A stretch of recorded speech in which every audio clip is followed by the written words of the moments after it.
Big boss 14 शुरू हो चुका है। यूं तो बिग बॉस विवादों के लिए जाना जाता है, लेकिन इस बार के शो में शुरू से ही बोल्डनेस की हदें पार कर दी गई है। शो में सिद्धार्थ शुक्ला को एक ऐसे पर्सनैलिटी के तौर पर दिखाया गया है जिसे लड़कियां रिझाने में कोई कसर नहीं छोड़ रही। ऐसे में सोशल मीडिया पर इस शो के बॉयकॉट की मांग उठी हुई है।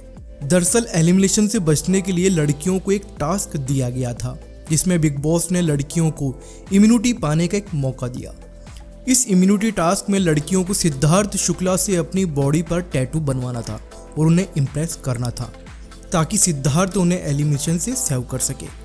ऐसे में टेलीकास्ट शो में सामने आया है कि जिसमें दिखाया गया है कि पवित्रा पूनिया, रूबीना दिलेक, जैस्मीन भसीन, निक्की तंबोली बाइक पर बैठे सिद्धार्थ शुक्ला संग रैन डांस कर रहे हैं। अपनी अदाओं का जलवा सिद्धार्थ पर दिखा रही है। ऐसे कई लोगों ने इस पर आपत्ति जताते हुए शो को वल्गर और चीप बता दिया।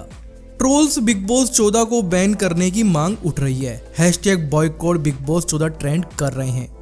एक यूजर्स ने लिखा, समय आ गया कि बिग बॉस को बैन किया जाए। पिछले सीजन में हिंसा को प्रमोट किया गया और इस बार वल्गैरिटी को।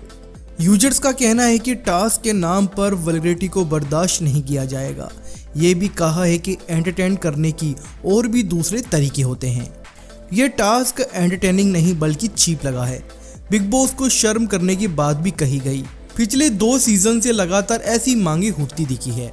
कभी शो में कंटेस्टेंट के रोमांस पर तो कभी हिंसा करने पर यूजर्स ने शो को बैन करने की मांग की। लेकिन एक तरफा वर्ग भी है जिसे बिग बॉस के कंटेंट से खासा दिक्कत नहीं होती, वो शो से एंटरटेन होते हैं।